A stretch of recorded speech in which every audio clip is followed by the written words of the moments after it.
बंधुओं, इस 2 दिवसीय साहित्य उत्सव में आज आखिरी सत्र स्व आधारित नवोत्थान का संकल्प, इसमें हमको माननीय से सरकारी जी का मार्गदर्शन प्राप्त होगा। शब्दों का सम्यक ज्ञान, सम्यक प्रयोग ही अपेक्षित परिणाम देता है। लोकमंगल की साधना करने वाले शब्द जीवन रस को गाढ़ा करते हैं। प्रेम और समरसता की अभिव्यक्ति के सर्वोच्च उपकरण भी शब्द हैं। यही शब्द उचित अवसर, उचित घटना और उचित व्यक्ति के लिए ठीक से प्रयुक्त होने पर लोकमंगल का कार्य करते हैं। शब्द में बहुत बड़ी शक्ति है। सुंदर शब्द लंबी दूरी की यात्रा करते हैं। ऐसा ही एक लंबी दूरी की यात्रा करने वाला शब्द है स्व। स्व शब्द से ही हमें राष्ट्रीयता और जागरण का प्रबोध होता है। स्वाधीनता, स्वदेशी, स्वराज में स्व एक समान शब्द है।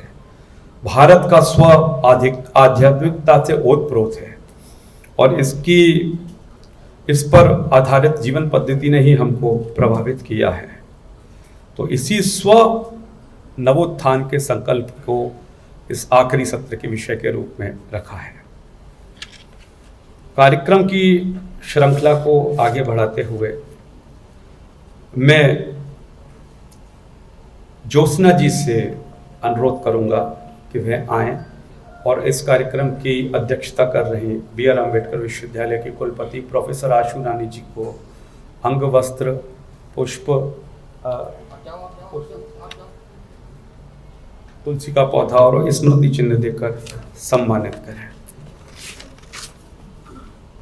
प्रोफेसर आशु रानी जी का 12 वर्ष से अधिक का शैक्षिक कार्य का लंबा अनुभव है। 35 वर्षों से आप शोध कार्य करा है। कोटा विश्वविद्यालय के प्रबंधन बोर्ड, BOM, अनुसंधान बोर्ड, निरीक्षण बोर्ड, अकादमिक काउंसिल, वित्त मंडल में आप सदस्य रही हैं। शोध निदेशालय एवं डीन विज्ञान संकाय कोटा विश्वविद्यालय में आप रही हैं। बीकानेर तकनीकी विश्वविद्यालय में संकाय चयन बोर्ड में महामहिम राज्यपाल के प्रतिनिधि के रूप में भी आपने कार्य करा है। मेरठ विश्वविद्यालय से आपने MSc तथा राजस्थान विश्वविद्यालय से आपने PhD की उपाधि प्राप्त करी है और वर्तमान में आप बी.आर. अम्बेडकर विश्वविद्यालय के कुलपति के रूप में हम सबका मार्गदर्शन प्रदान कर रही हैं। बंधुओं, आज हमें जिनका मार्गदर्शन मिलेगा, राष्ट्रीय स्वयंसेवक संघ के सह सरकार्यवाह माननीय मनमोहन वैद्य जी। मैं रजत जी से अनुरोध करूंगा कि वे आदरणीय भाई साहब को अंग वस्त्र प्रदान कर उनका सम्मान करेंगे और मनमोहन निरंकारी जी से अनुरोध है कि वे भाई साहब को साहित्य उत्सव का एक स्मृति चिन्ह प्रदान करेंगे।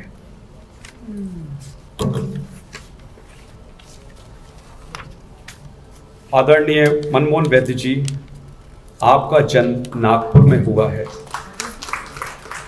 आपने न्यूक्लियर केमिस्ट्री में नागपुर विश्वविद्यालय से ही आपने PhD की है।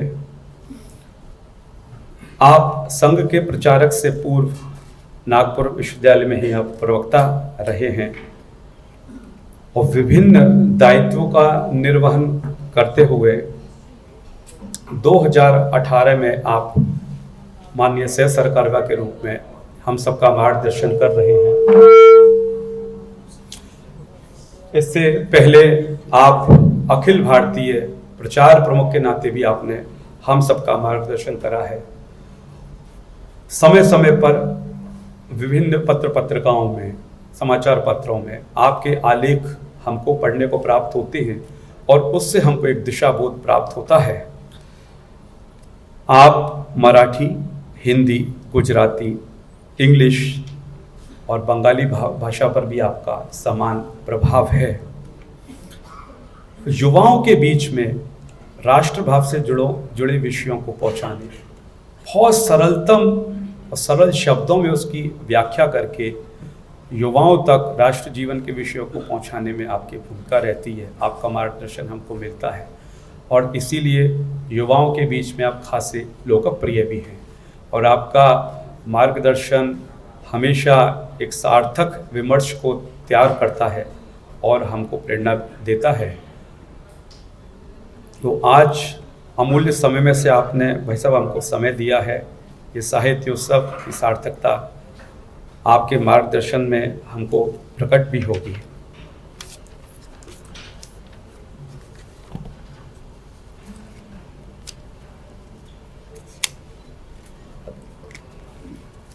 अभी परिचय की दृष्टि से कुछ बंधु हमारे बीच में उपस्थित हैं। हमारे बीच में पश्चिमी उत्तर प्रदेश, उत्तराखंड और पश्चिमी उत्तर प्रदेश क्षेत्र के माननीय क्षेत्र प्रचारक महेंद्र जी भाई साहब उपस्थित हैं। हमारे मध्य में क्षेत्र कार्यवाह डॉक्टर प्रमोद शर्मा जी भी उपस्थित हैं। पश्चिमी उत्तर प्रदेश एवं उत्तराखंड के क्षेत्र प्रचारक पदम जी भाई साहब भी हमारे बीच में उपस्थित हैं। प्रचार प्रमुख, क्षेत्र के प्रचार प्रमुख ब्रज प्रांत के प्रचार प्रमुख केशव जी भाई साहब, सह प्रांत प्रचार प्रमुख कीर्ति जी, जागरण ब्रज प्रांत की जागरण पत्रिका के संपादक विजय गोयल जी, साहित्य उत्सव के सर्व व्यवस्था प्रमुख मनमोहन निरंकारी जी, अखिल भारतीय शिक्षण मंडल के अमित रावत, विश्व संवाद केंद्र के मंत्री डॉक्टर मुनीश्वर जी और कोषाध्यक्ष पंकज मिश्रा जी हमारे बीच में उपस्थित हैं। स्व आधारित नवोत्थान के संकल्प विषय में अपना मार्गदर्शन देने के लिए मैं आज के कार्यक्रम की अध्यक्षा प्रोफेसर आशु रानी जी से अनुरोध करता हूं कि वे अपना मार्गदर्शन हमको प्रदान करें।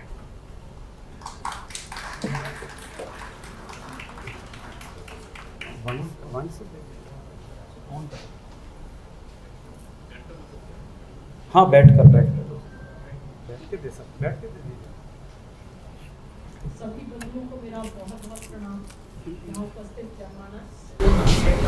आदरणीय डॉक्टर मनमोहन देव साहब, जो कि काफी दूर से यहाँ पधारे हैं और हम सबकी प्रेरणा सदैव रहे हैं, और आज की आपके वक्तव्य के पश्चात जो प्रेरणा हम सबको मिलेगी और इस कार्यक्रम का जो सच्चा स्वरूप है वो सफल होगा, उनको नमन करते हुए आज का जो विषय है, अंतिम सत्र का जो विषय है, उस पर कुछ बात कहना चाहूंगी। सबसे पहले तो हमको स्व को समझना होगा। स्व की अवधारणा से पूर्व स्व को समझना बहुत आवश्यक है। कई बार हम लोग स्व को स्वयं समझ लेते हैं। स्व कभी भी स्वयं नहीं है, स्व स्वार्थ नहीं है। स्व का मतलब केवल मैं नहीं हूं, वरन स्व एक संपूर्ण मनोवैज्ञानिक अवधारणा है। स्व संपूर्णता है, स्व में जुड़ाव है और स्व में सानंद है। स्व की अवधारणा के साथ अगर हम राष्ट्र के नवोत्थान की बात सोचनी है तो सबसे पहले स्व को समझना होगा। स्व की जो वास्तव में मॉडल मनोवैज्ञानिक है, उसके अंतर्गत हमको स्व का अर्थात मतलब है कि हम स्वयं को समझें, स्वयं को पहचानें, स्वयं का आत्म अवलोकन करें। हम क्या हैं, हम क्या चाहते हैं, हम क्या कर रहे हैं और हमें क्या करना चाहिए, ये सभी स्व का ही सम्मिलित स्वरूप है। स्व केवल मैं नहीं, एक व्यक्ति नहीं, स्व एक समाज है। हम स्वयं के रूप में समाज में रहते हुए अपने कर्तव्य को पहचाने, अपने देश के प्रति अपने कर्तव्य को पहचाने, वह है स्व की अवधारणा। जब हम समाज के लिए उत्तरदायित्व की बात करते हैं तो सबसे पहले हम यही सोचते हैं कि समाज हमारे लिए क्या कर रहा है, क्या जो हम कर रहे हैं वह समाज के हित में है। हम जब हित सोचते हैं तो केवल स्वयं का हित सोचते हैं, स्व का हित नहीं सोचते हैं। स्वयं का हित सोचने में स्व का मतलब हम परिवार समझते हैं। परिवार यानी कि स्वयं का परिवार, हमारी संतान, हमारा पुत्र, हमारी पुत्री, हमारा पिता, हमारी माता, पर हमारी समाज के प्रति कर्तव्य या देश के प्रति हमारा कर्तव्य है। हम देश को जननी मानते हुए देश के नागरिकों को अपना साथी, सहभागी, पुत्र, पुत्री मानते हुए यदि हम अवधारणा अपने उत्तरदायित्व की, अपने कर्तव्यों की बना लें तो शायद वह स्व की सच्ची अवधारणा होगी। हमेशा हम ऐसा सोचते हैं कि जो हम कर रहे हैं या हमारी अपेक्षा, हमसे अपेक्षा है, हम उसके बारे में ज्यादा सोचते हैं। सामने का व्यक्ति, कोई दूसरा व्यक्ति, समाज के दूसरे व्यक्ति, सरकार, राष्ट्र से संबंधित लोग, अधिकारी, जितनी भी क्षेत्र कह सकते हैं या जितनी भी डिफरेंट बॉडीज आप कह सकते हैं, हम सबसे अपेक्षाएं रखते हैं अपने लिए, स्व के लिए, स्वयं के लिए, कि हमें उनसे क्या अपेक्षा है। और उन अपेक्षाओं पे अगर हम उनको खरा नहीं उतरते हैं तो हमको दुख होता है, पश्चाताप होता है या गुस्सा आता है।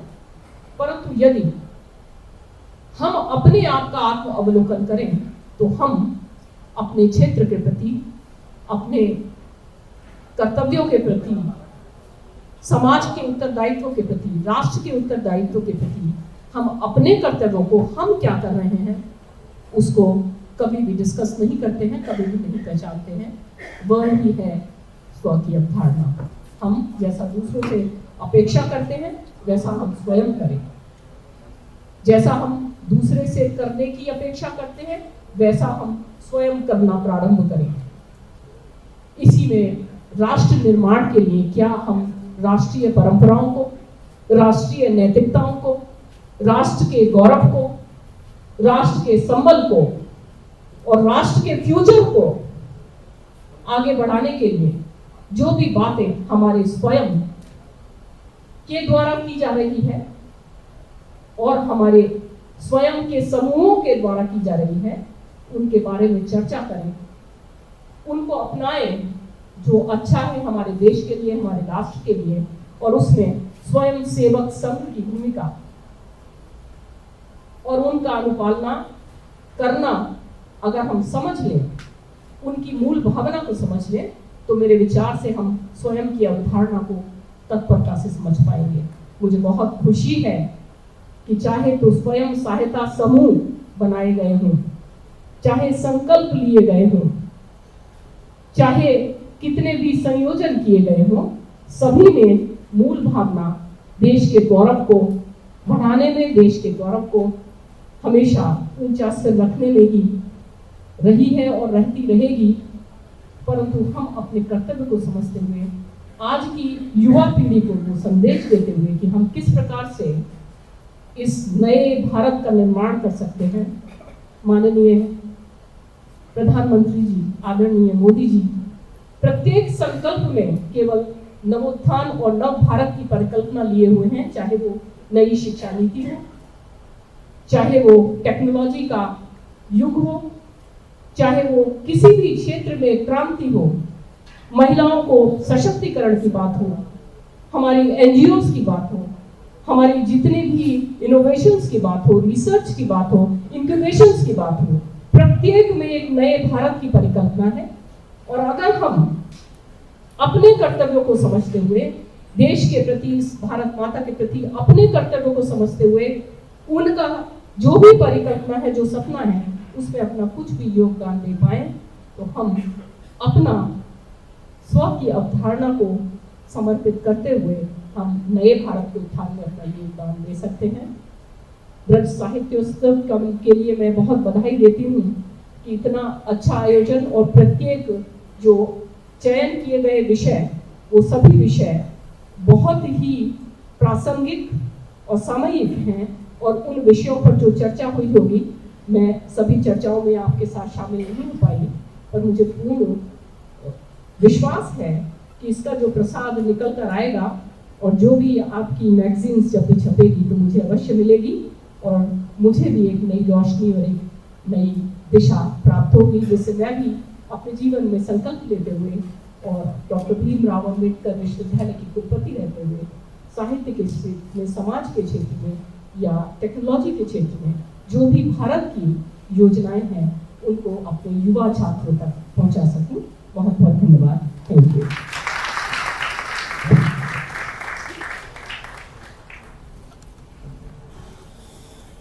बहुत बहुत धन्यवाद आदरणीय आशु रानी जी दीदी।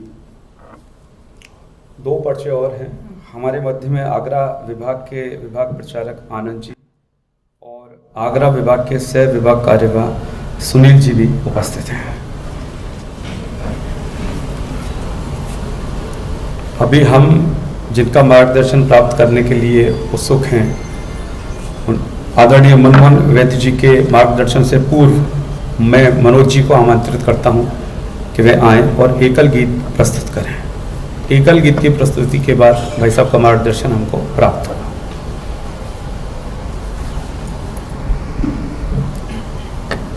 विश्व में गूंजे हमारी भारती,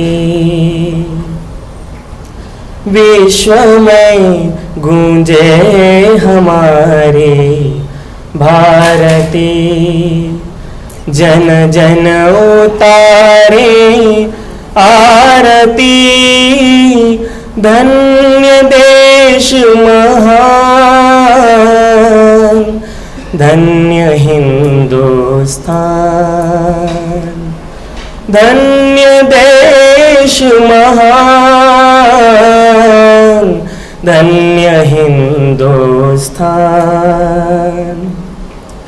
इस धरा की गोद में संसार को संस्कृति मिली है, हर शिखर की धवलता इस देश की जिंदा दिली है, सिंधु की हर लहर चरण पखारती, नदियाँ सदा श्रृंगारती, धन्य देश महान, धन्य हिंदुस्तान, धन्य देश महान, धन्य हिंदुस्तान। चल दिया मानी सिकंदर इस धरा पर टेक घुटने, शत्रु की क्या जब लगेगा इस वतन का शौर्य जगने, कुपित हो जब मातृभूमि निहारती, रणचंडिका हुंकारती, धन्य देश महान, धन्य हिंदुस्तान, धन्य देश महान, धन्य हिंदुस्तान। विश्व का हर देश जब भी दिग्भ्रमित हो लड़खड़ाया, लक्ष्य की पहचान करने इस धरा के पास आया, भूमि यह हर दलित को पुचकारती, हर पतित को उद्धारती, धन्य देश महान, धन्य हिंदुस्तान। विश्व में गूंजे हमारी भारती। जन जन उतारे आरती, धन्य देश महान, धन्य हिंदुस्तान। धन्य देश महान, धन्य हिंदुस्तान, धन्य हिंदुस्तान।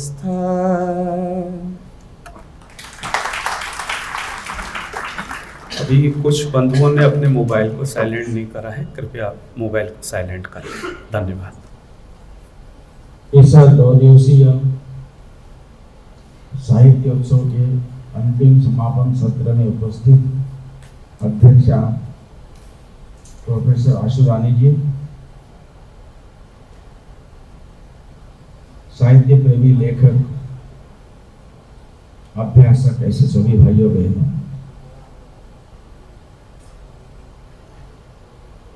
मेरी आपसे विनती है कि आप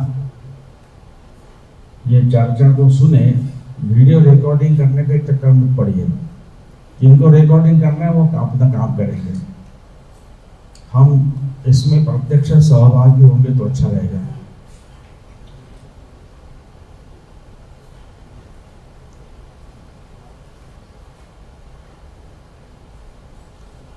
उन्नीस 1945 में द्वितीय महायुद्ध समाप्त हुआ।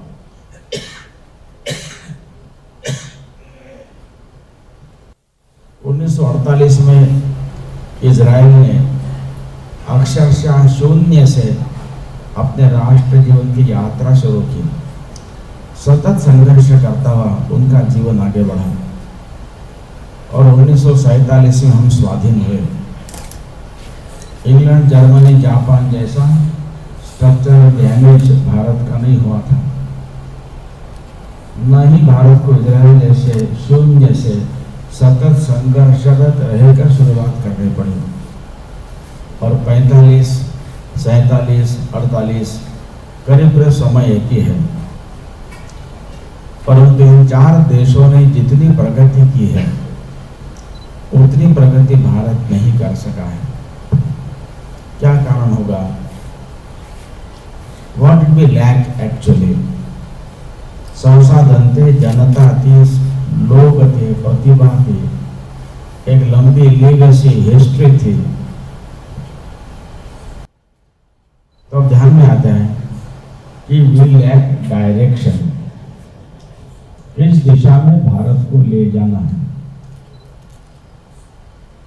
और सैमुअल हंटिंगटन नाम के चिंतक ने हु आर वी इस अपने पुस्तक में लिखा है, unless we decide who we are as a people, we cannot decide what our priorities can be.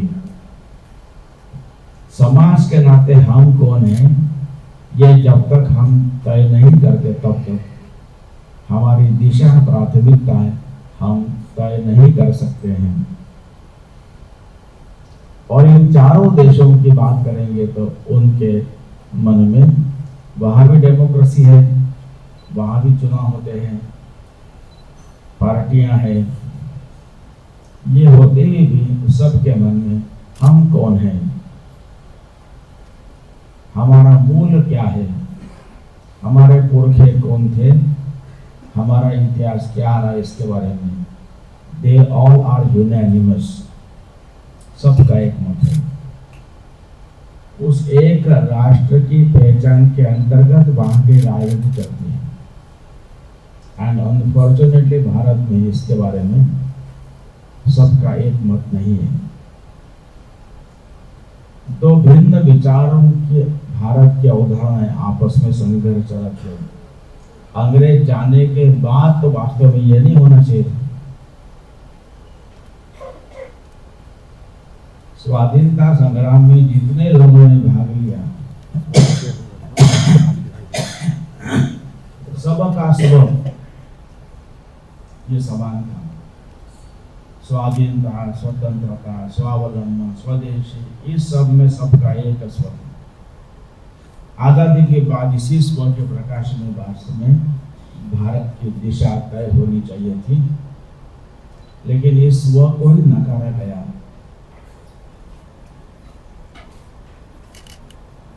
इसलिए भारत को इस दुनिया में जो एक रोल प्ले करना है वो भारत का स्वत्व है। भारत को भारत किस चीज को बन, क्या चीज है जो भारत को भारत बनाती है, उस पर हमारी चर्चा होना, उस पर सबका एक मत होना यह आवश्यक है। कैसे भिन्नता आती है, एक उदाहरण मैं लूंगा।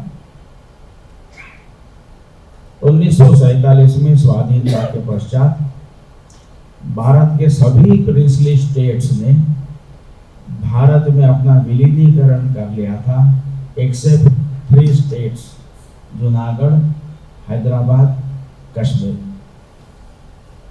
सरदार पटेल 1948 में जूनागढ़ गए, एक्सेशन की प्रक्रिया पूर्ण की, वही पास में सोमनाथ है, सोमनाथ का दर्शन करने गए। सोमनाथ जो 12 ज्योतिर्लिंग में से प्रमुख पहला है, सौराष्ट्र सोमनाथम च से शुरुआत होती है श्लोक की। हजारों वर्षों से सारे भारत के लोग वहां दर्शन के लिए जाते रहे हैं। वहां के मंदिर की खंडहर रुइंद स्थिति देखकर इस भारत के पहले गृह मंत्री सरदार पटेल के मन में स्वाभाविक पीड़ा उत्पन्न हुई। अब देश स्वाधीन हुआ है, मंदिर एक भव्य मंदिर बनना चाहिए। यह भव्य मंदिर, सोमनाथ का मंदिर, 12 ज्योतिर्लिंग में से एक मंदिर को फिर से वहां पर रिकंस्ट्रक्ट करने का विचार, यह वास्तव में किसी के खिलाफ नहीं था। उनके साथ के मुंशी जो पंडित नेहरू के कैबिनेट मिनिस्टर में मिनिस्टर थे, वे भी थे। सरदार पटेल ने के मुंशी को यह जिम्मेदारी दी, यहाँ भव्य मंदिर बनना चाहिए। समुद्र का जल लेकर संकल्प लिया। दोनों कांग्रेस के नेता थे, दोनों पंडित नेहरू के कैबिनेट मिनिस्टर थे। के मुंशी उसके लिए ड्राफ्ट बनाया, महात्मा गांधी जी को मिले। महात्मा गांधी जी ने भी मंदिर निर्माण के बारे में विरोध नहीं किया। उन्होंने एक बहुत महत्व का एक अमेंडमेंट सुझाया जो भारत के स्वभाव पर ही आधारित है। उन्होंने कहा यह सरकारी खर्चे से मत करो, जनता द्वारा फंड एकत्र करके उसके माध्यम से करो। यही भारत का स्व है। इसके बारे में बाद में बोलने वाला हूँ। It was very apt right suggestion which was immediately accepted. और 1951 में इस सोमनाथ मंदिर की प्राण प्रतिष्ठा के समय उस समय के राष्ट्रपति डॉक्टर राजेंद्र प्रसाद आए थे। अब राष्ट्रपति डॉक्टर राजेंद्र प्रसाद, महात्मा गांधी, सरदार पटेल, के मुंशी सभी कांग्रेस के लर्नेड स्टॉलवर्ड्स थे। इन सब के मन में यह मंदिर बनना, भारत के गौरव की पुनर्स्थापना, यही भाव था। परंतु पंडित नेहरू का विरोध था। यहाँ अंतर पड़ता है। और पंडित नेहरू ने यह कहकर इस कृत्य का, घटना का विरोध किया। उन्होंने कहा it is an act of Hindu revivalism. वास्तव में भारत के ज्योतिर्लिंग में से एक महत्व के ऐसे मंदिर को जो बाहर के आक्रांताओं ने बार बार उसको तोड़ा, नष्ट किया है, भारत के सभी लोगों की एक आकांक्षा का स्वाभाविक यह प्रकटीकरण की यहाँ मंदिर अच्छा बनना चाहिए। ये विषय पार्टी का नहीं, तो मानसिकता क्या है।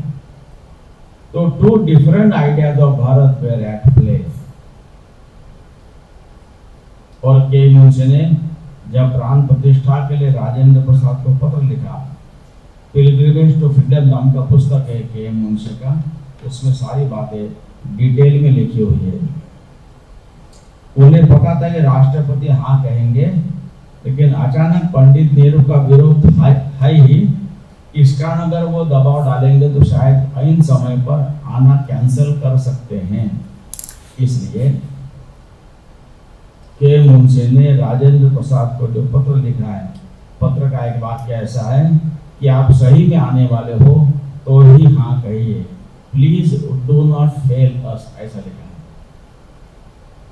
और राजेंद्र प्रसाद जी ने कहा कि मैं आऊंगा, जरूर आऊंगा, किसी चर्च में मस्जिद में मुझे बुलाएंगे तो वहां भी जाऊंगा। तो भारत को किस दिशा में ले जाना, क्या सोचना, इसमें जो भिन्न अवधारणाएं हैं इसको समझना, उस भारत का जो स्व है उस दिशा में भारत की नीतियां, भारत की विदेश नीति, रक्षा नीति, शिक्षा नीति, अर्थनीति, उस दिशा में तय होना आवश्यक था। वो दिशा हम नहीं ले पाए। और जिन पश्चिम के देशों के चकाचौंध से प्रभावित होकर, जिनका सामाजिक जीवन 500-600 वर्षों से अधिक है ही नहीं, जिन्होंने लूटा है, लोगों पर अत्याचार किए, हिंसा थोपी है, युद्ध लादे हैं, ऐसे लोगों के तरफ देखकर अपनी नीतियां तय करना। कारण हम जो भारत ने अचीव करना चाहिए था दुनिया में, यह भारत अचीव नहीं कर पाया। इसलिए भारत का स्व को समझना, जानना बहुत आवश्यक है। What is it that makes Bharat unique in the entire countries? यह जीवन का दृष्टिकोण है, वे ऑफ लाइफ। इसका आधार आध्यात्मिक होना ही भारत की विषय है। भारत के सिवाय अन्य कहीं पर भी आध्यात्मिकता की बात नहीं है। इसी कारण यह दृष्टिकोण भारत का होलिस्टिक है, इंटीग्रल है। That's why it sees the entire creation connected. इसलिए वसुधैव कुटुंबकम की बात हम करते हैं। ये किसी के खिलाफ नहीं है, ये भारत का ही बात है। जब दुनिया को ही अपना परिवार मान लिया तो किसी के खिलाफ होने का सवाल ही नहीं है। इसलिए भारत के लोग, अंगस मेडिसन का पुस्तक है वर्ल्ड हिस्ट्री ऑफ इकोनॉमिक्स, ईस्वी सन 1 से 1700 तक भारत के लोग दुनिया भर में व्यापार करने गए। भारत का वर्ल्ड ट्रेड में शेयर 1700 वर्षों तक हाईएस्ट मोर देन 30% था, जबकि यूरोप अमेरिका का मिलाकर 2% से कम था। और हम लोग अनाज बेचते नहीं थे, खेती अच्छी थी हमारी, खाते थे, खिलाते थे और बार्टर के रूप में अनाज का उपयोग करते थे। इसलिए भारत को सही ढंग से हम डिस्क्राइब करना भी सीखना चाहिए। आगे के ऐसे कुछ विषय आएंगे जो हमारी शब्दावली में ही हम भारत की बात कहेंगे। इसलिए भारत का वर्णन, भारत कृषि प्रधान देश ऐसा कहना ये वास्तव में गलत है। कृषि अच्छी थी, लेकिन भारत उद्योग प्रधान देश था। We used to sell goods। कपड़ा की यहाँ पर बहुत अच्छी इंडस्ट्री थी, सुंदर कपड़ा बनता था। यहाँ पर अच्छी मेटलर्जी थी, लोहे को एक्सट्रैक्ट करना, उसका कास्टिंग, मोल्डिंग, इसकी टेक्नोलॉजी यहाँ पर थी। पोर्टेबल फर्नेसेस लोगों के पास थी। कॉपर, गोल्ड, सिल्वर, इस सब का एक्सट्रैक्शन, जिंक, ये भारत में होता था। भारत में परफ्यूम इंडस्ट्री बहुत अच्छी थी, स्पाइसेस अच्छे बनते थे। टैनिंग इंडस्ट्री भारत में अच्छी थी। मरे हुए जानवरों के चमड़े से इतनी अच्छी चीजें बननियां, ये भारत की परंपरा थी। ये सारे उद्योग आजकल के फैक्ट्रीज नहीं थी, घरों में होते थे। ये घर गांव में होते थे, गांव खुशहाल थे, गांव समृद्ध थे। इसलिए पूर्ण परिवार ही उस उद्योग में जुड़ा होता था। इसलिए बालकों को स्किल ट्रेनिंग के लिए ITI ज्वाइन नहीं करना पड़ता था, घर में सारा सीखते थे। इस घर के वेल्थ क्रिएशन में घर की महिला, माँ का अच्छा कंट्रीब्यूशन होता था। सारा धन पैसा उसके पास रहता था, क्योंकि पुरुष के बाद में व्यापार करने के लिए बाहर भी निकलता था, 6-8 महीने बाहर रहता था। सारा घर का कारोबार माँ देखती थी, इसलिए माँ को गृह लक्ष्मी कहते हैं। अभी मेरे पंजाब के प्रवास में लोगों ने कहा, एक व्यक्ति ने, हमारे यहाँ भी परंपरा से दरी बुनने की कला थी, मेरी दादी माँ उस पर खूब ध्यान देती थी, she was expert in it. तो they had contribution in the wealth creation. अंग्रेज आने के बाद पुरुषों को पैसा कमाने के लिए, जॉब करने के लिए बाहर जाना पड़ना, इट इज एबरेशन एक्चुअली।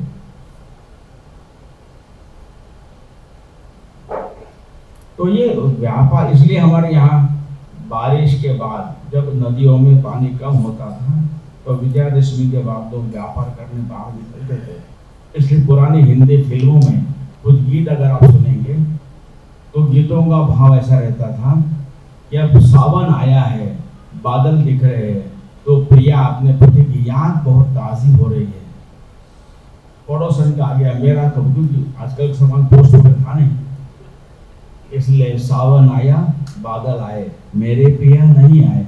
ऐसे गीत हम लोगों ने बहुत सुने होंगे। उसका संबंध ये था। तो व्यापार करने दुनिया भर में हमारे लोग गए।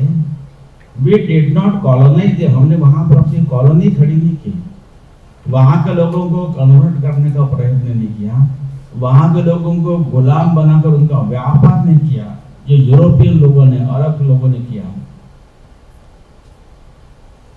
वहां के संसाधनों को लूटा नहीं। अभी अगस्त के आसपास एक जोक मैंने पढ़ा कि दूसरी कक्षा के बच्चे को उसकी माँ डांट रही थी कि तुम्हारे टीचर का फोन आया था, वो कह रही थी कि क्लास में तुम्हारे रिप्लाई क्वेश्चन के आंसर्स बहुत पॉलिटिकल होते हैं। किसको पूछ रहे थे? दूसरी कक्षा के बच्चे को डांट रही थी। तब बच्चे ने इनोसेंटली कहा कि मैम ने पूछा why are pyramids in Egypt. मैंने उत्तर दिया they were too heavy for the British to steal. चोरी नहीं कर सकते थे इसलिए उन्होंने। ये वहां का चरित्र है। और भारत ने ये क्यों नहीं किया? क्योंकि भारत का स्व अलग है। Our people created wealth there, ये वास्तव में है। तो ये भारत के स्व के प्रकाश में भारत की सब दिशा तय होनी चाहिए। इस भारत के स्व जिसका आधार आध्यात्म आधारित वे ऑफ लाइफ है, it has shaped the personality of Bharat, means the personality of the entire people of Bharat में। शहर में रहने वाला, गांव में रहने वाला, ट्राइबल एरिया का, नगरवासी, पहाड़ का, मैदान का, पढ़ा अनपढ़, सब लोग इस भारत की पहचान के साथ अपने आप को कनेक्ट करता है। इस भारत की इस पर्सनैलिटी के 4 प्रमुख पहलू है, 4 सेलिएंट फीचर्स है।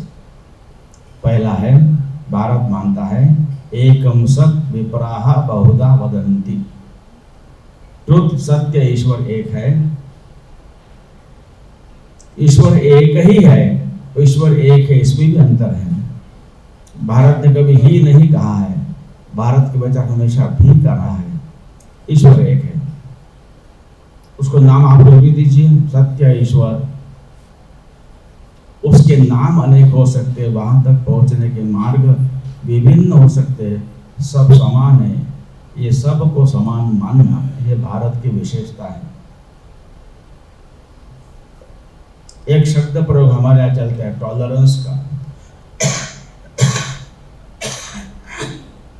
तो भारत का स्वभाव टॉलरेंस का नहीं है।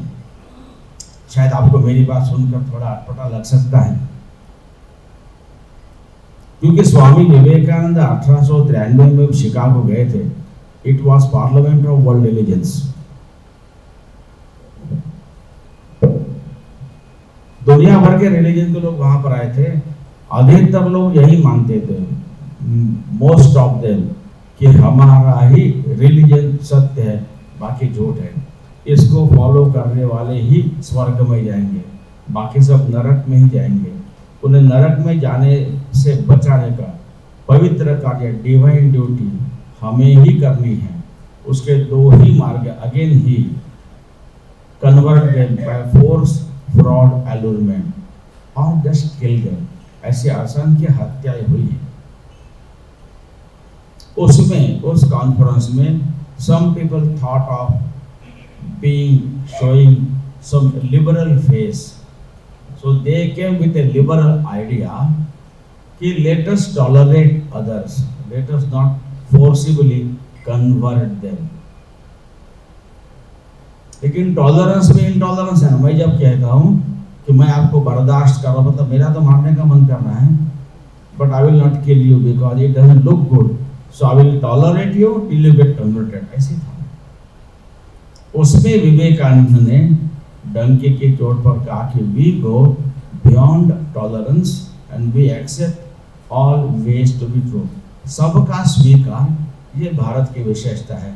टॉलरेंस नहीं है, टॉलरेंस छोटा ही है, उसमें कोई उदारता नहीं है।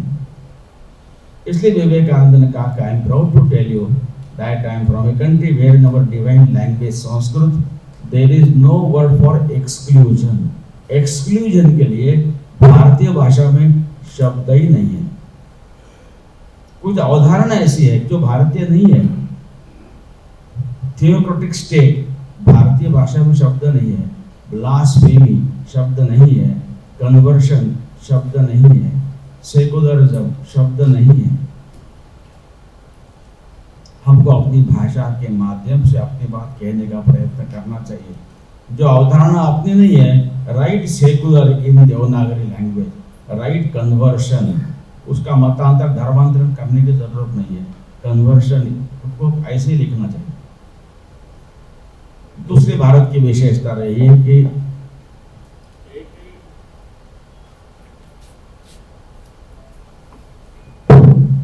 एक ही चैतन्य ईश अनेक रूपों में मैनिफेस्ट हुआ है। ईशावास्यम इदम सर्वम यत्किंच जगत्याम जगत। तो जो विविध डाइवर्स फॉर्म्स के भीतर रही एकता, यूनिटी को देखने की भारत की दृष्टि रही है। इसलिए भारत विविधता को भेद नहीं मानता और पराये को दुश्मन नहीं समझता, ऐसा टैगोर ने कहा है। इसलिए भारत का वर्णन India is a country of diverse cultures ऐसा कहना गलत है, because we do not have diverse cultures. सही बात यह है कि इंडिया और Bharat has a culture that celebrates diversity. तो डाइवर्सिटी को सेलिब्रेट करने का सिखाने वाली हमारी संस्कृति एक है। सेलिब्रेशन डाइवर्स है। इसलिए कैसे भारत की बात करें, गंगा जमुनी तहजीब ऐसा लोग कहते हैं। ये गंगा जमुनी तहजीब भी भारतीय कल्पना है क्या? नहीं है, क्योंकि गंगा यमुना दो प्रमुख नदियां जहां प्रयागराज में एकत्र मिलती है, संगम है।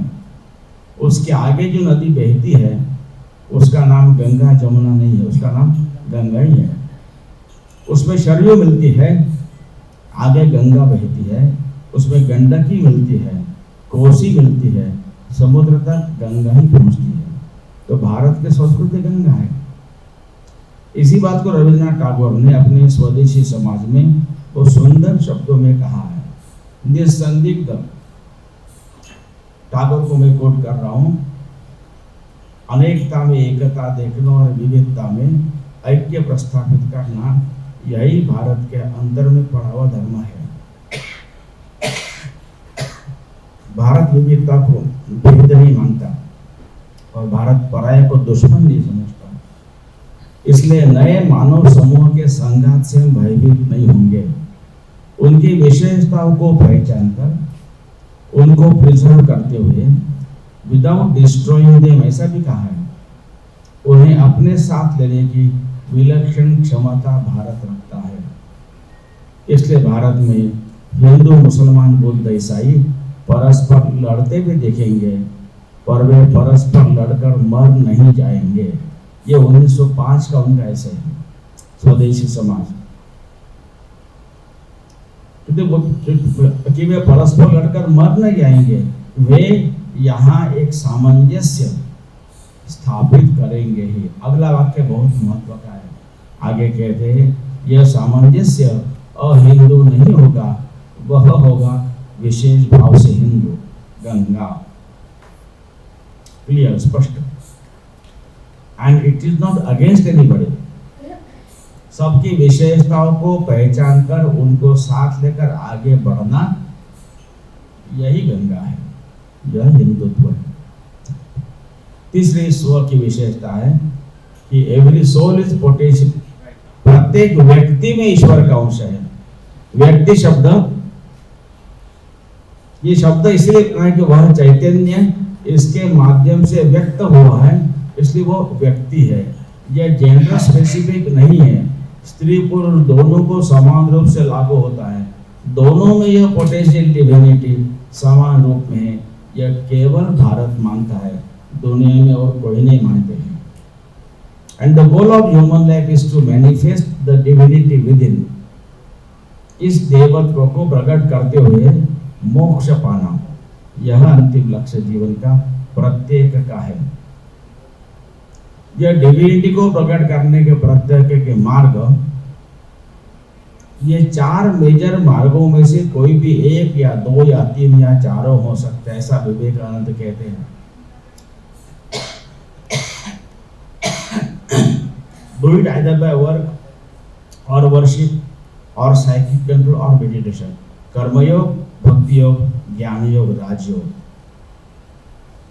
आगे क्या है कि any of these 4 being exclusive, ये भारत का विचार नहीं है। आपने एक को लिया तो दूसरे को टच नहीं कर सकते, ये भारत का विचार नहीं है।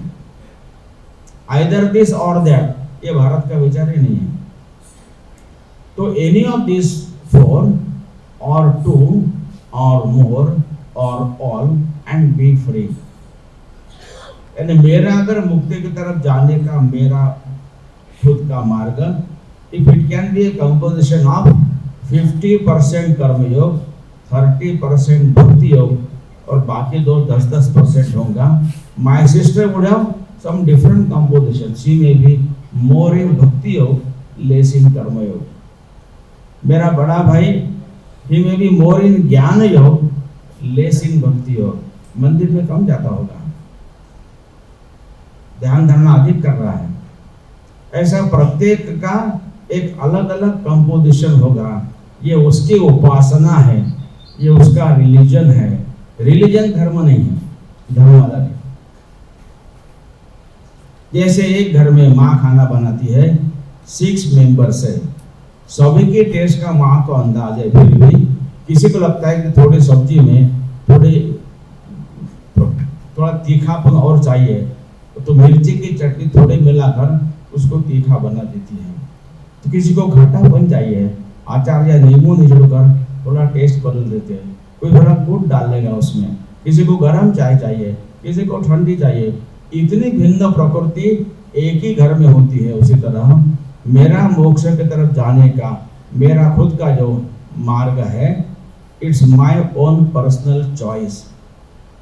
तो अपना रिलीजन, अपनी उपासना चुनने का हर एक को स्वतंत्र फ्रीडम ये भारत में रहा। इसलिए एक ही घर में कुछ लोग मंगल का उपवास करते हैं, कोई सोमवार, कोई गुरुवार, कोई शनिवार, कोई चतुर्थी, कोई एकादशी, कोई नहीं भी करता है। All is allowed. तो ये स्पिरिचुअल डेमोक्रेसी पहले से रही है। One can choose his her own way of manifestation of the potential divinity with in.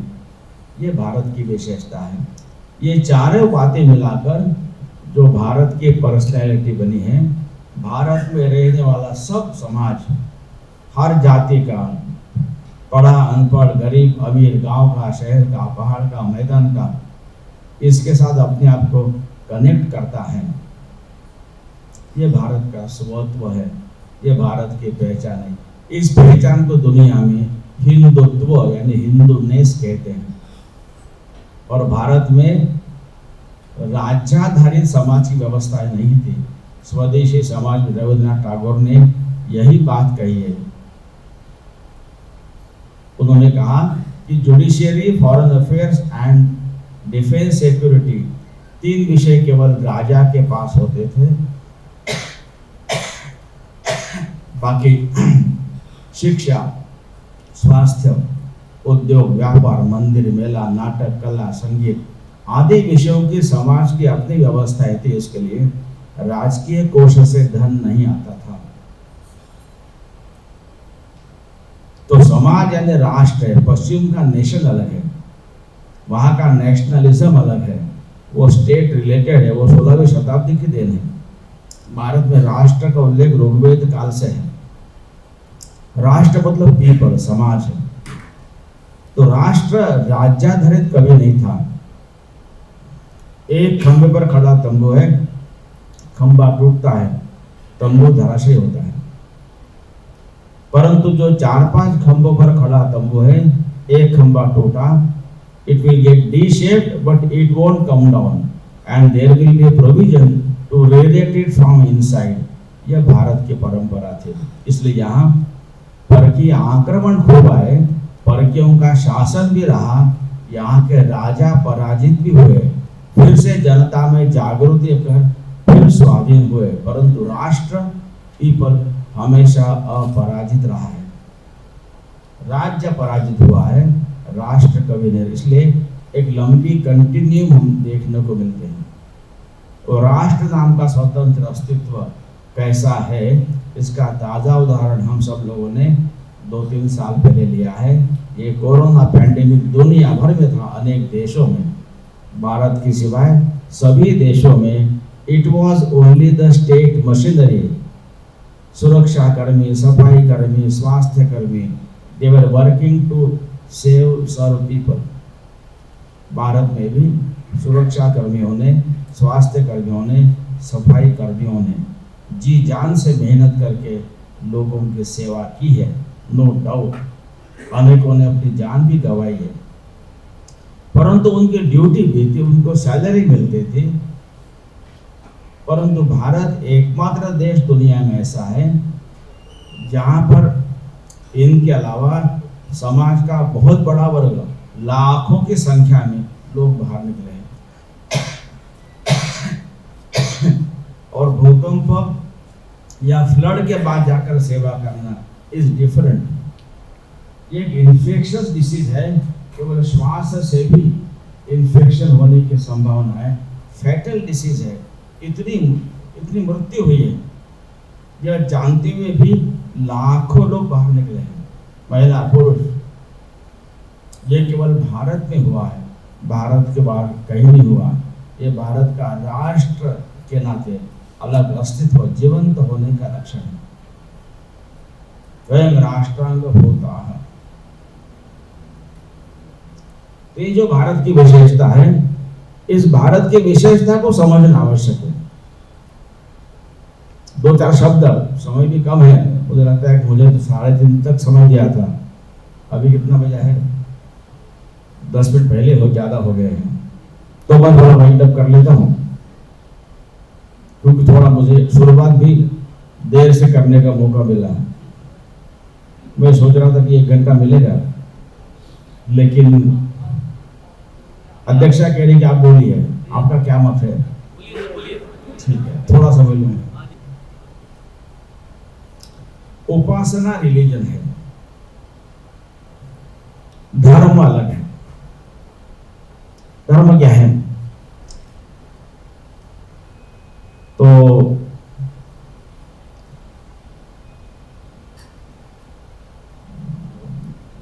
मैं छोटा करो, close your capital I and open your eyes, आंखें खोलो।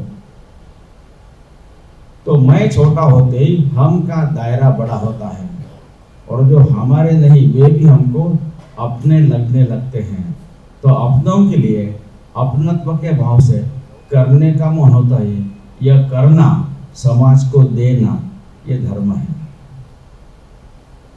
उपासना अलग है। उपासना धर्म के लिए होती है। धर्म स्वयं, धर्म पहनने की चीज नहीं है, धर्म आचरण का नाम है।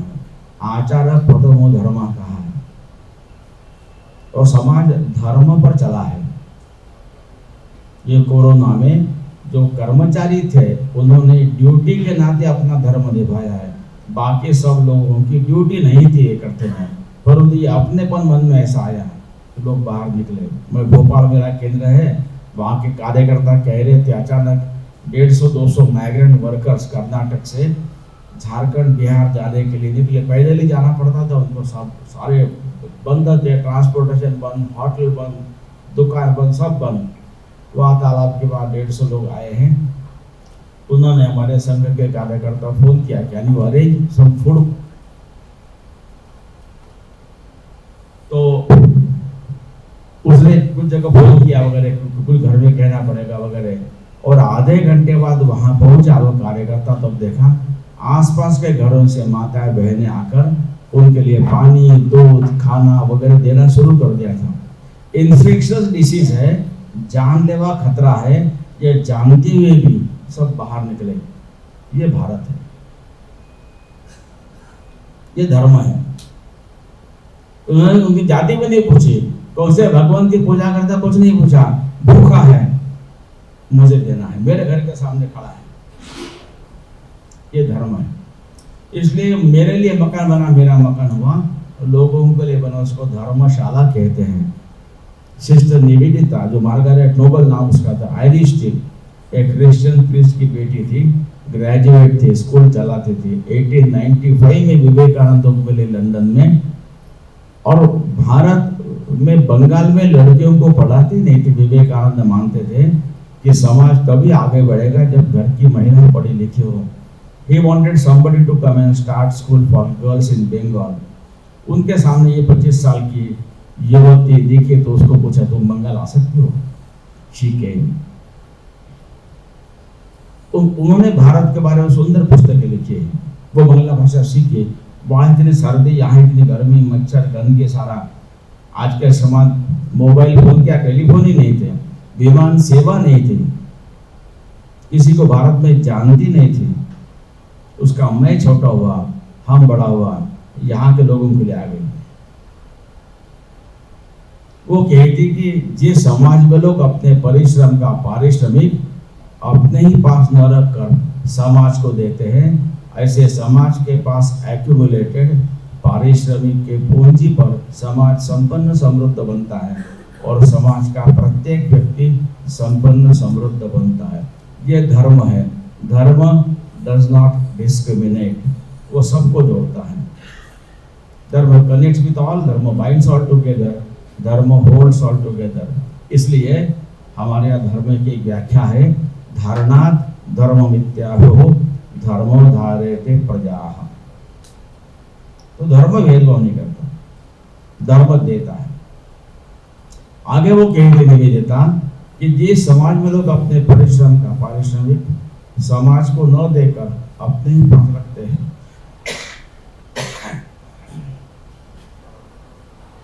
ऐसे समाज में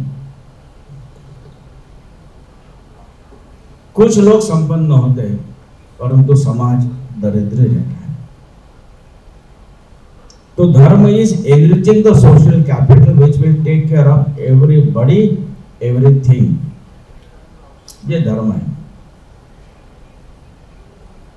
इसलिए भारत के निर्माताओं के मन में धर्म का राज्याधारित नहीं है, समाज की अपनी व्यवस्था खड़ी होती थी, उसका आधार धर्म था। धर्म रिलीजन नहीं। धर्म का रिलीजन करने से सारा कंफ्यूजन हुआ है। रिलीजन को भारतीय भाषा में उपासना कहेंगे। धर्म के लिए अंग्रेजी में शब्द नहीं है, क्योंकि धर्म की अवधारणा कंसेप्ट इंग्लैंड में नहीं है। जैसे दूध से दही बनता है, दही से छाछ, छाछ से मक्खन, इसके लिए milk, curd, butter milk, butter शब्द है। लेकिन घी के लिए अंग्रेजी में घी कहते हैं, क्योंकि वहां घी नहीं बनता है, वहां ठंड प्रदेश है, मक्खन घर में मक्खन के रूप में रहता था, तो वहां के लोगों को मक्खन के रूप में उसको कंज्यूम करने की आदत लगी। इसलिए वहां की भाषा में भी इट क्वेश्चन ऑफ आप रिटर्न बता दो बटरिंग ए पर्सन और to see which side of the slice butter is, कहाँ ज्यादा फायदा वगैरह, ऐसे मुहावरे वहां बने। भारत उष्ण प्रदेश है, यहाँ मक्खन टिकता नहीं है। यहाँ की माताओं ने रिसर्च करके एक प्रोसेस ढूंढ निकाली जिससे एक पदार्थ बना जो पौष्टिक भी है और घर में अनेक दिनों तक टिकता है। इसलिए भारत की हर भाषा में घी को लेकर शब्द है, घी को लेकर मुहावरे हैं। हिंदी में कहते हैं 5 उंगलियां घी में, तो गुजराती में कहते हैं घी रेड़ाए तो खिचड़ी मारना, अरे घी गिर गया तो खिचड़ी में गिरा ना, क्या झगड़ा करते हो। तो मराठी में कहते हैं खाई तर उपाशी नहीं तर उपाशी ऋणम पर व्रतम के वेद। तो घी भारत में बना, इसलिए घी के लिए भारत में शब्द है, प्रत्येक भाषा में है, वहां नहीं है। अंग्रेजी में घी कहना पड़ता है। उसी तरह धर्म की अवधारणा केवल भारत की है। अंग्रेजी में धर्म को DHRA में धर्म लिखेंगे तो आधे कंफ्यूजन दूर हो जाएंगे। रिलीजन के लिए उपासना है। और भारत के जो निर्माता थे, the makers of the country, when we became independent, they were clear about it, ऐसा आज लगता है। इसलिए लोकसभा में लिखा है धर्म चक्र प्रवर्तनाय। ये RSS ने नहीं लिखा है, भाजपा तो थी ही नहीं उस समय। राज्यसभा में लिखा है सत्यम वद धर्मं चर, धर्म वहां भी है। सुप्रीम कोर्ट का मोटो है यतो धर्मस्ततो जयः, धर्म वहां पर भी है। राष्ट्रध्वज पर चक्र है, वह भी धर्म चक्र है, व्हील ऑफ धर्म है। अशोक चक्र लोग कहते हैं उसको, राजा अशोक ने उपयोग किया था, लेकिन मूलतः वो धर्म चक्र है। लोकसभा, राज्यसभा, सुप्रीम कोर्ट, राष्ट्रध्वज, सभी जगह धर्म शब्द सिंबॉलिकली है। ये बाय चांस नहीं है, उसके पीछे एक थॉट है। और भारत के निर्माताओं के मन में यह स्पष्ट था। अब धर्म चक्र है, चक्र तो घूमने के लिए होता है, wheel must move. How this धर्म चक्र will move? Every small act of giving back to society gives a push to the wheel of dharma and it moves, ये कल्पना है। यानी 1988 में जब गुजरात के सौराष्ट्र में खूब अकाल हुआ था, तो वहां पर सुखड़ी नाम का एक पदार्थ बनाते हैं, आटा, गुड़ और घी को लेकर, जो पौष्टिक है, अनेक दिन तक घर में टिकता है। तो बड़ौदा, सूरत वगैरह जहाँ पानी अच्छा है, वहां से घर घर से सुखड़ी बनाकर संघ कार्यालय में लाकर बॉक्सेस भर के टेम्पो में लोड करके सौराष्ट्र में भेज रहे थे।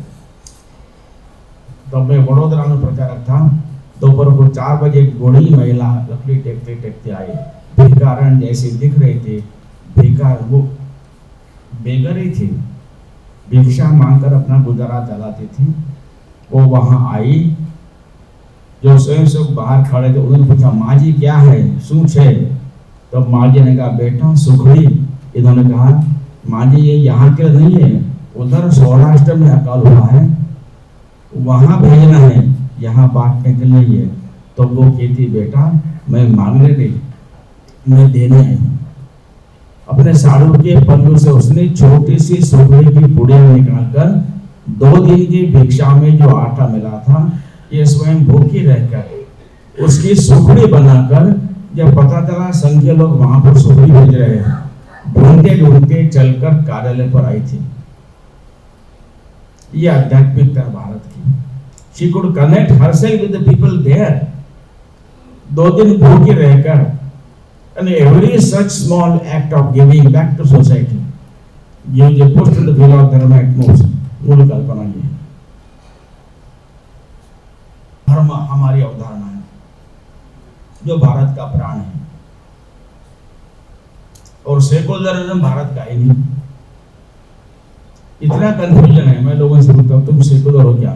थोड़े अगल बगल देखते लगता कोई ट्रैप है, हाँ कहे तो भी प्रॉब्लम, ना कहते ही प्रॉब्लम। क्योंकि वैसे तो हम है, वैसे तो नहीं, ऐसा उल्टा गोल गोल जवाब देते हैं। तो सीधी बात करो, फिर कहते हैं कि वैसे तो है, क्योंकि हम सभी रिलीजन को समान रूप से देखते हैं। मैंने कहा क्योंकि आप हिंदू से देख रहे हो, उसके लिए सेकुलर बनने की जरूरत नहीं। Nobody knows this कि व्यक्ति को सेकुलर बनने की जरूरत ही नहीं है। और भारत के संविधान निर्माता के समय, निर्माण के समय, not that people did not know about it। अब ये मोबाइल, इंटरनेट ये बाद में आया, तब चर्चा करने का सवाल नहीं था। But they knew about. Surat के एक एनटी शाह नाम के व्यक्ति ने एक बिल लाया था, the new government should be called as socialist secular republic of India, उस पर चर्चा हुई। चर्चा होकर निर्णय हुआ कि इसकी भारत के लिए आवश्यकता नहीं है, क्योंकि यूरोप में 1000 साल के थियोक्रेटिक स्टेट के रिएक्शन में पोप का कब्जा सब सारे जीवन पर था। उसके प्रतिक्रिया में वहां सेकुलरिज्म आया। They never meant that all religions are equal, they wanted to separate the mundane व्यापर, द मंडेन मैटर्स, जो भौतिक जगत के विषय है, रिलीजियस मैटर से अलग करना। रिलीजियस मैटर में हम पोप की बात मानेंगे, हमारे विषयों को हम अलग रखेंगे। तो separation of secular matters from the control of the pope was called secularism there. Bharat में इसकी जरूरत नहीं थी, ऐसी स्थिति भी नहीं थी। तो डिस्कस डिबेट होकर डिसाइड हुआ इसकी जरूरत नहीं है। फिर भी सो कॉल्ड माइनॉरिटीज को सब प्रकार के अधिकार है, कुछ थोड़े ज्यादा अधिकार है आर्टिकल 25 to 30 में, उसको केवल लागू करना है बस। लाया गया 76 में, जब इमरजेंसी लगी थी, डेमोक्रेटिक प्रोसेस ठप हो गई थी, पूरा देश ही जेल बन गया था, सभी विरोधी दल के लोगों को जेल में ठूस दिया था। Nobody demanded it, it wasn't needed, it was not discussed, debated, and that too it was forcibly amended in the unamendable preamble। Bharat के संविधान का प्रियम्बल के बारे में कहते हैं, there is a provision to amend the constitution, but the preamble can never be amended। क्यों किया? Nobody knows। चलो सेकुलर डाला, उसको व्याख्या करो। बिहेव सेकुलर, व्याख्या नहीं करते कोई।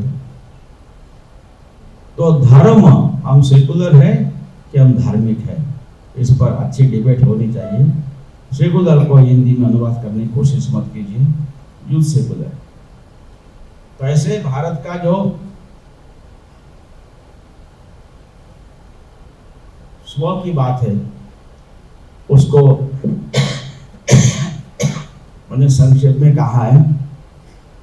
इस अध्यात्म आधारित जो भारत का स्व के 4 पहलू मैंने बताए, उस पहचान के साथ अपने आप को कनेक्ट करना। एकम सदि प्रबोधा वदंती, to see unity in diversity, every soul is potentially divine.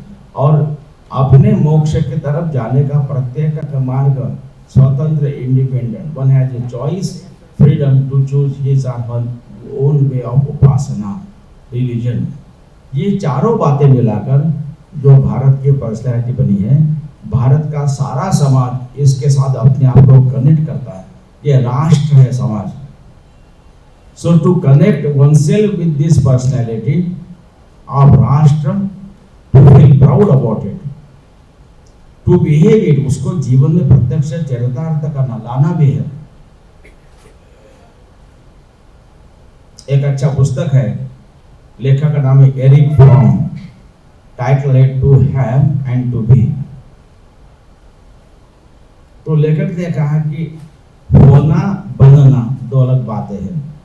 Give one example, एक लड़की 22 साल की युवती होती है, उसकी शादी होती है, एक बालक को जन्म देती है, शी इज ए मदर, ये उसका बेबी है। तो मदरहुड टाइटल तो है, लेकिन वो लेखक कहता है कि शी इज ए मदर, लेकिन माँ बनना ये बहुत लंबी साधना है, अभी उसकी शुरू हुई है। So she is a mother, she has to be a mother, दोनों साथ साथ चलेगा। उसी तरह ये भारत के भारतीय, इसका साथ कनेक्ट करना और वैसा बनने का प्रयत्न करना। मेरे सोशल, मेरे फैमिलियल, मेरे इकोनॉमिकल और मेरे प्रोफेशनल लाइफ में यह राष्ट्रत्व, ये मैनिफेस्ट होना चाहिए, तो आदमी करप्शन नहीं करेगा।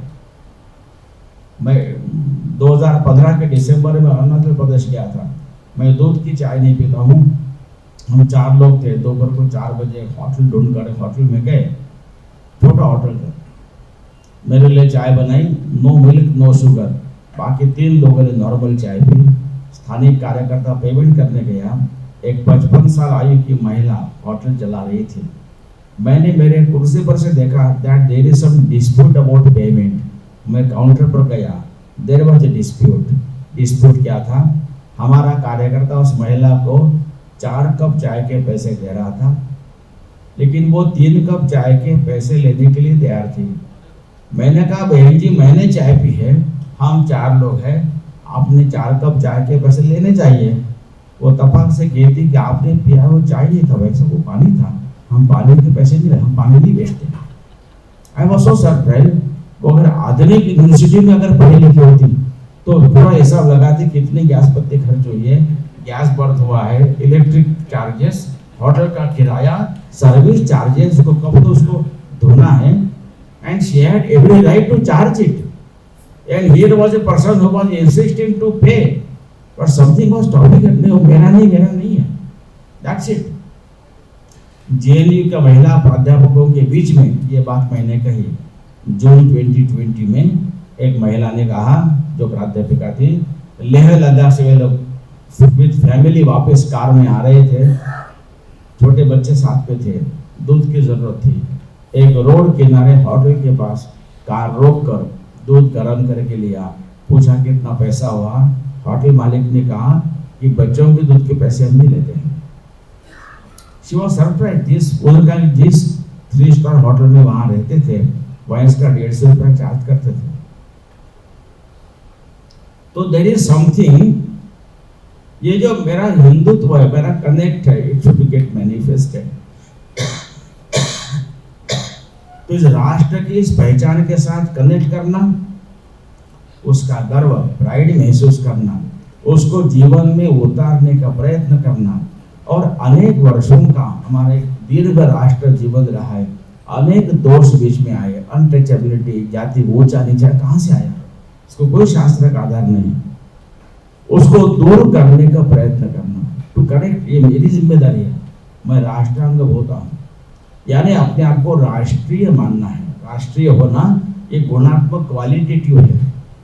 मैं राष्ट्रीय हूँ मतलब मैं इस राष्ट्र की इस आध्यात्मिक पहचान के साथ अपने आप को कनेक्ट करता हूँ, उसका गर्व महसूस करता हूँ, उसको मेरे जीवन में प्रैक्टिस करने का प्रयत्न करता हूँ, और उसमें जो दोष आए हैं उनको दुरुस्त करने का भी मैं प्रयत्न करता हूँ।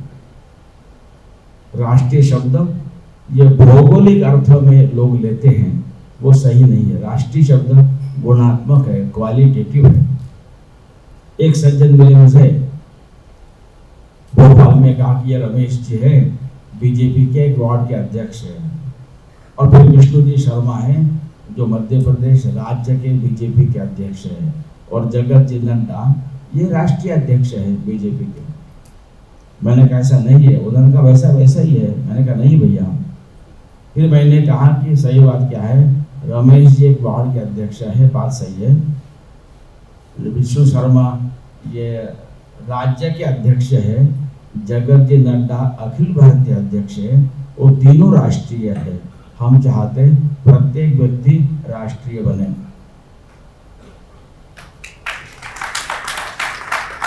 मेरा छोटा भाई जो लघु उद्योग भारती का पहले राष्ट्रीय उपाध्यक्ष हुआ करता था, आजकल वो लघु उद्योग भारती का अखिल भारतीय उपाध्यक्ष है।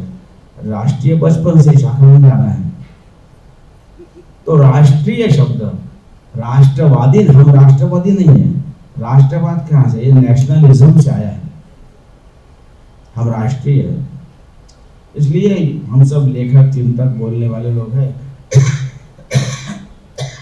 अपनी शब्दावली का आग्रह, अपनी अवधारणाओं को ठीक से रखने का आग्रह। इस प्रकाश में अगर भारत की यात्रा चली होती 1947 से ही, आज भारत कहाँ के कहाँ पहुंचा होता। जो भारत की क्षमता है, जो भारत का वैश्विक रोल है, भारत का जन्म उसके लिए हुआ है कि सारे मानव जाति को कल्याण का, समृद्धि का, शांति का, सुख का रास्ता दिखाया जाए। With all the limitations limitation of resources, with all the diversity of ethnicity and religions, इस पृथ्वी पर मानव जाति को लंबे समय तक समृद्धि, शांति और सम्मान पूर्वक जीना है। Bharat only has the philosophy, Bharat only has the experience, और भारत की यह हिस्ट्री भी रही है। इसलिए इस भारत को पहचान कर भारत के नाते आगे बढ़ना यह आवश्यक है। यही भारत का स्व है। मुझे लगता है थोड़ा मैंने समय अधिक लिया, परंतु इतने अच्छे बुद्धिमान सुधी श्रोता है तो मुझे मन हुआ कुछ 4 बातें और 2 भी मैं कहूँ। इस भारत के स्व को और तरह तरह से हम कैसे व्याख्यायित करें, अपने आचरण में परिभाषित करें और समाज में उसका चित्र अगर दिखेगा तो अब भारत को अपना रोल दुनिया में निभाने के लिए भारत तैयार होने की दिशा में, दुनिया ये भारत चाहते। दुनिया अभी ये अटलांटिक ओशन से दुनिया का जो आर्थिक राजनीतिक नेतृत्व में कितने अत्याचार किए, हिंसा किए, शोषण किया है, अनेक पुस्तकें लिखी उन्हीं के द्वारा लिखी गई है। They want a new beginning of the world order, और ये नया जो वर्ल्ड ऑर्डर है पैराडाइम शिफ्ट है, जो फ्रिट्जोफ कापरा का पुस्तक है वेव ऑफ लाइफ नाम के, उन्होंने कहा ये नया जो पैराडाइम है वो होलिस्टिक है, वो स्पिरिचुअलिटी बेस्ड है, जिसका केंद्र भारत बन सकता है। तो साउथ ईस्ट पैसिफिक ओशन के बीच में यह नए दुनिया का नेतृत्व होने की संभावना है, जो दुनिया की आवश्यकता है। उसमें भारत को अपना रोल प्ले करना है। अपनी सांस्कृतिक पहचान लेकर भारत खड़ा होगा तो दुनिया साथ आने के लिए तैयार है। इस बात को ध्यान में रखकर हम सब लोग उस दिशा में अपना अध्ययन बढ़ाएं, चिंतन करें, अपने लेखों में, भाषणों में इस बातों का प्रचार करेंगे तो शीघ्र ही हम लोग अपने लक्ष्य को, स्वप्न को साकार कर होता हुआ देखेंगे।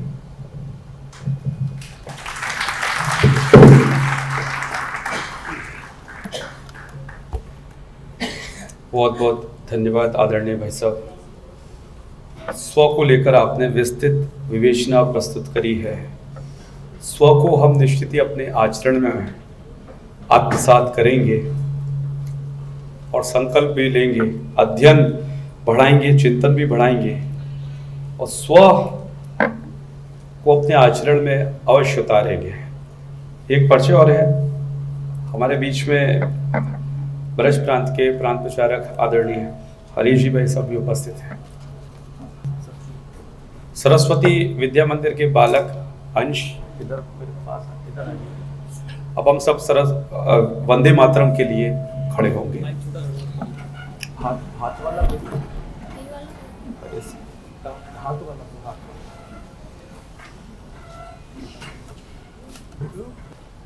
वन्दे मातरम् वन्दे मातरम् सुजलां सुफलां मलयज शीतलां शस्य श्यामलां मातरं वन्दे मातरम् सुप्रजोषिणा फुलकितयामिनी फुल्लकुसुमिता द्रुमदलशोभिनी सुहासिनी सुमधुरभाषिणी सुखदां वरदां मातरं वन्दे मातरम् कोटि कोटि कंठ कल कल निनाद कराले कोटि कोटि भुजै धृत कर करवाले अब लागे नुमाए तु भूले बहुबल धारिणी नमामि तारिणी रिपुदल वारिणी मातरं वन्दे मातरम् तुम्हें विद्या तुम्हें धर्म तुम्हें हृदय तुम्हें मर्मा तुम ही प्राणा शरीरे बहुते तुम्हें मां शक्ति हृदय तुम्हें मां भक्ति तुम्हारा हमारी प्रतिमा गढ़ी मंदिरे मंदिरे वंदे मातरम वंदे मातरम। तुम ही दुर्गा दश प्रहरण धारिणी कमला कमल दल विहारिणी वाणी विद्यादायिनी नमामि त्वां नमामि कमलामिलां अतुलां सुजलां सुफलां मातरं वन्दे मातरं। श्यामलां सरलां सुष्मितां भूष्मितां धरणी भरणी मातरं वन्दे मातरं वन्दे मातरं। भारत माता की जय।